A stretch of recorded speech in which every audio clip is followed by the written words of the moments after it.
Today we're going to discuss how to dress in New York City for the winter and what you need to pack before you arrive here. We're also going to get Adriana's perspective as somebody that moved to the Big Apple from a warm climate. Here we go.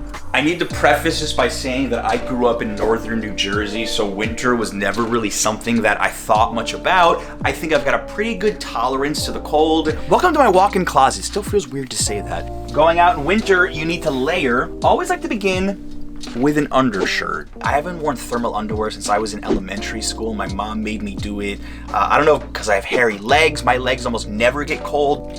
I don't wear any special type of pants in the winter. I just wear what I would wear in the spring, just typical jeans. When it gets to around 30 degrees Fahrenheit, this is where I consider wearing a sweater outside. Very helpful when you want to layer up. Doesn't have to be something very expensive. You can even buy it in New York if you want. You're gonna want to get tube socks or something that at least runs to your ankle. I don't wear any special kind of wool.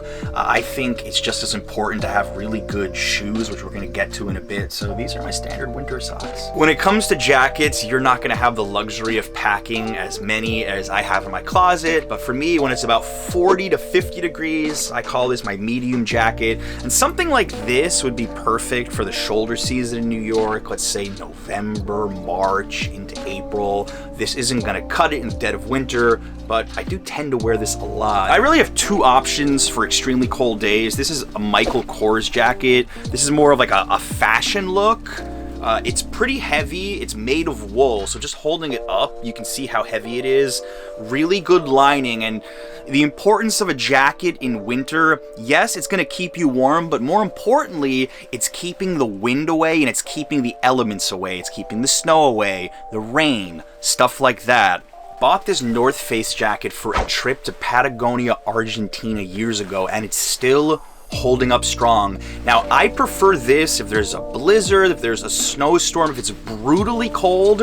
Why I love this jacket is it has two different layers in one. It's like having an extra sweater on top connected, and then you could put the sleeve through and have this. I want to give you guys a little travel hack because a jacket like this takes up a ton of space in a suitcase. So what I would do, even if you're coming from a warm climate, is bring this to the airport, keep it out of your suitcase, and then when you're going through security and boarding the plane, keep it in your hand. Airlines aren't gonna care. They're not gonna count this as an extra article of clothing, but you're gonna have more space in your suitcase. This is what I always do when I travel to Puerto Rico. We traveled to Mexico. I had a heavy jacket in my hand for when we came back because it was brutally cold when we arrived from Mexico. Absolutely, positively, you cannot come to New York in the winter and not have gloves. My hands are extremely sensitive to the cold. Most people have the same issue. Now, I'm not gonna recommend these texting gloves. I actually don't think they're thick enough. They do serve a purpose if you want to text, but personally, I think I'm actually going to invest in better gloves for this winter. I was wearing them out last night, and I had to put my hands in my pockets a couple of times. Every day is a bad hair day. I actually prefer earmuffs to wearing a hat.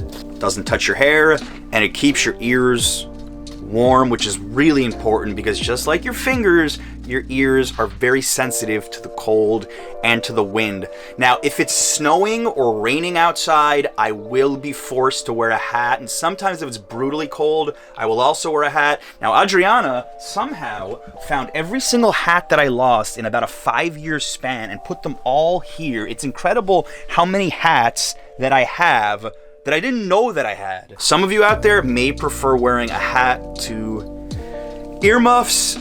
It's a bit of a fashion choice. This is more my style.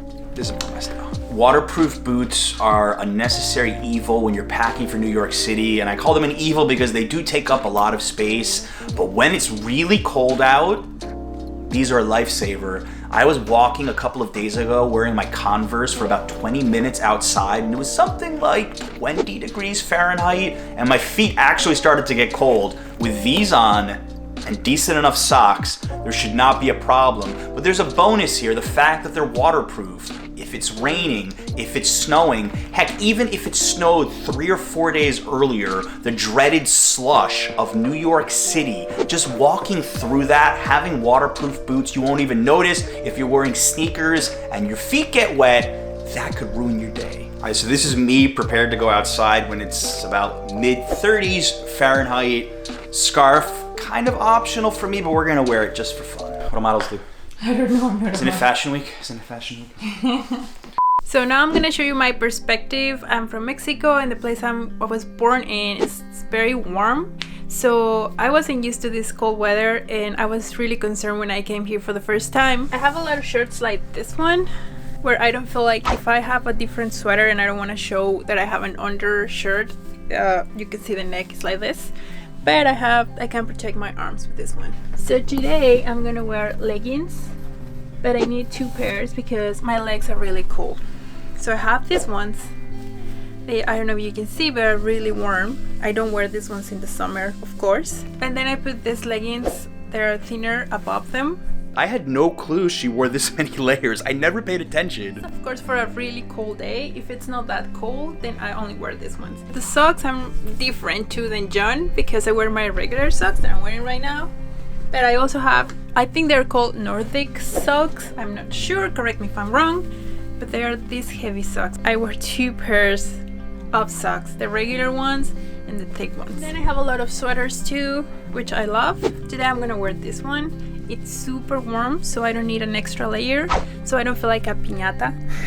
You know, like when you have a lot of layers. 2 different type of jackets. I have this coat that is really warm even when it doesn't look like that. It's super heavy, and I like this type of coat when I'm going to a fancy place like a nice restaurant, or I'm going to Broadway or something really nice that I want to look a little bit fancier. I'm not a fashionable person again, but I really like this one. I actually got this one around the corner in a vintage store. It's a secondhand store and it was only $20. That's a good tip. If you want to buy winter clothing on the cheap in New York City, go to thrift stores. You don't want to bring such a heavy jacket, and maybe you have a medium jacket, you can bring always like a hoodie or something that it's not so heavy and doesn't make you feel like a piñata again. And you can wear this one under, so I put it like an extra layer. So when I go to the restaurant, I take both and I just pull, and it acts like it was part of it. It's super warm in this area. It protects your chest and your back. And this material is really good to protect you against the wind, because when it gets windy outside, it's really bad.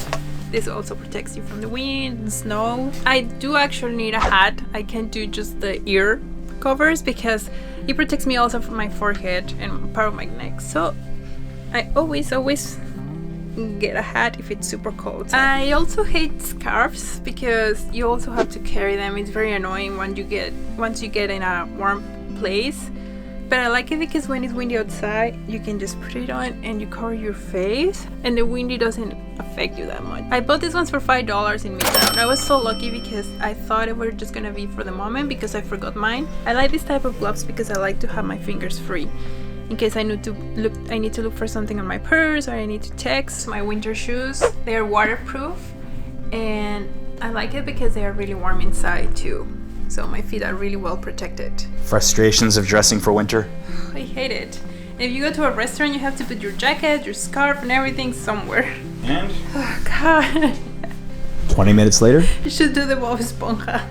Should do what? The sponge square pants. I don't know. SpongeBob SquarePants? Yeah, the 20 minutes later. 20 minutes later.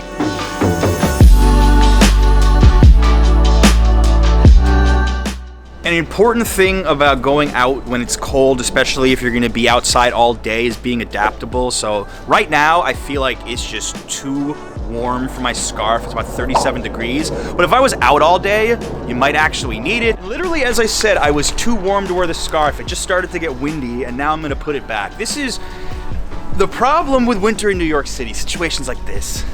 I take my scarf again. And cover my face.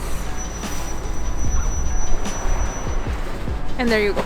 This is like as extreme as you get. Yes, this is like I'm freezing. If you ever feel really, really cold and you just have to recharge, any store in New York City has heating. So just jump in for a couple of minutes, warm up. Here's a tip if you're in a small subway station. If you wait outside and you can see when the next train is coming, you're gonna be a lot warmer here than you will be on the tracks. tell me down below in the comments any cold weather stories you have about New York or any tips my cold weather viewers have that I skipped. Thank you so much for watching as always. Till next time.